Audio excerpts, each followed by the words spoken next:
Hello दोस्तों, मैं हूं सोहन और आज हम बात करने वाले हैं भगवान श्री कृष्ण के द्वारा बताए गए वो 5 कड़वे सत्य जिसको एक नास्तिक भी सुनेगा तो उसको खुद पर शर्म आएगी।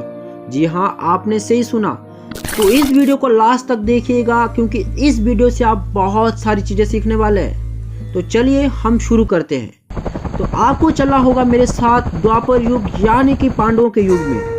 ये बात है उस समय की जिस समय महाभारत का युद्ध खत्म हो गया था और एक दिन अचानक पांडवों को कलयुग के बारे में जानने की इच्छा हुई। तो वे ये जानना चाहते थे कि कलयुग का मनुष्य आखिर होगा कैसा। ये सुनकर भगवान श्री कृष्ण ने 5 पांडवों को अलग अलग दिशा में भेज दिया। सबसे पहले हम बात करते हैं युधिष्ठिर महाराज की।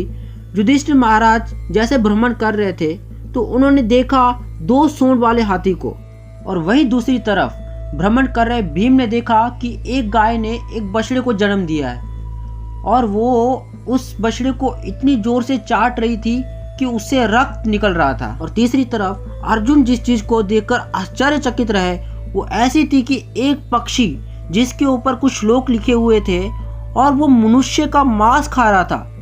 जी हाँ, 5 पांडवों के साथ कुछ अलग अलग दुर्घटनाएं हो रही थी और वहीं पे नकुल ने देखा कि एक बड़ी सी चट्टान जो पर्वत से गिरती है और बड़े बड़े पेड़ों को अपनी चपेट में लेते हुए आगे बढ़ती है, और वहीं पे वो आगे जाके एक छोटे से पेड़ से टकराती है और उससे रुक जाती है वो।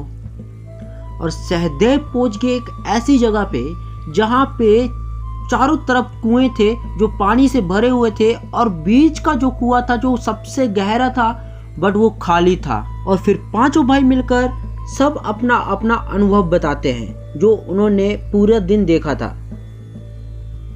तो सबसे पहले युधिष्ठिर महाराज बोलते हैं कि मैंने पहली बार 2 सूंड वाला हाथी देखा जिसको देख के मैं आश्चर्यचकित रह गया, बट मेरे को इसका कुछ भी समझ नहीं आ रहा था। तो भगवान श्री कृष्ण बोलते हैं कि इसका अर्थ है कि कलयुग में ऐसे लोग होंगे जो बोलेंगे कुछ और करेंगे कुछ और, ये दोनों तरफ से अपना शोषण करेंगे। ये चीज किसको दर्शाती है जरा आप लोग कमेंट करके नीचे बता दीजिए। तो भीम अपना अनुभव बताते हुए बोलते हैं कि हे भगवान, मैंने तो कुछ अलग आज विचित्र चीज देखी कि एक गाय एक बछड़े को जन्म देती है और उसको इतना जोर से चाटती है और उसी से रक्त निकलता है। तो भगवान हंसते हुए बोलते हैं कि कलयुग के जो मनुष्य रहेगा वो अपने बच्चों से इतना ज्यादा अटैच्ड रहेगा कि उनका आध्यात्मिक विकास ही रुक जाएगा। जी हाँ, यदि किसी का पुत्र अगर साधु बनेगा तो सब बाजी बा करेंगे, बहुत अच्छा काम किया। अगर खुद का बच्चा बनता है तो सभी दुखी हो जाएंगे। ऐसे जैसे कि एक पड़ोसी का बच्चा भक्त सिंह बने तो बाजी बा, मगर खुद का नहीं बनना चाहिए। और वहीं पे अर्जुन भी बोलते हैं कि हे केशव, मैंने भी आज कुछ अलग विचित्र देखा कि एक पक्षी जिसके ऊपर वेदों के श्लोक लिखे हुए हैं और वो एक मनुष्य का मांस खा रहा है। तो भगवान श्री कृष्ण बोलते हैं कि हे अर्जुन, कलयुग में ऐसे अनेक विद्वान होंगे जो सिर्फ कहने के लिए विद्वान होंगे, पर उनकी जो मन की इच्छा होगी वो दूसरों की प्रॉपर्टी को हड़पने की ही होंगी। व्यक्ति का ओहदा चाहे कितना भी बड़ा होगा मगर इसकी दृष्टि हमेशा दूसरों की संपत्ति पर ही होगी, और आपको वास्तविक में संत बहुत कम देखने को मिलेंगे। और जब नकुल उस चट्टान का वर्णन करता है तो भगवान बोलते हैं कि कलयुग में मनुष्य बुद्धिहीन और पतनशील रहेगा और जिसको धन व संपत्ति रोकने में बिल्कुल भी सक्षम नहीं होंगे, पर हरिनाम रूपी एक छोटा सा पौधा मनुष्य का जीवन पतन होने से रोक सकता है, और वही हरिनाम के कीर्तन से मनुष्य की बुद्धि प्रबल हो सकती है। और वहीं पे सहदेव अनेक कुएं में एक कुआं खाली होने की घटना को बताते हुए कहते हैं कि केशव, ये किस चीज को दर्शाता है।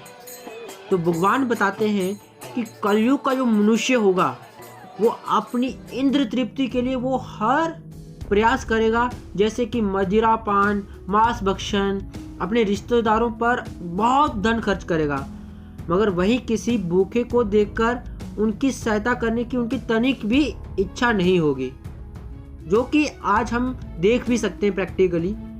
तो मेरे प्यारे दोस्तों, ये है कलयुग के 5 कड़वे सत्य जो भगवान श्री कृष्ण द्वारा बताए गए हैं, जो कि आज हम रियल में देख सकते हैं।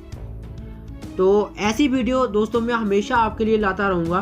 तो प्लीज़ आप मेरे इस चैनल को सब्सक्राइब कीजिए और बेल आइकन को दबाना ना भूलिए। मुझे दीजिए इजाज़त, तब तक के लिए धन्यवाद।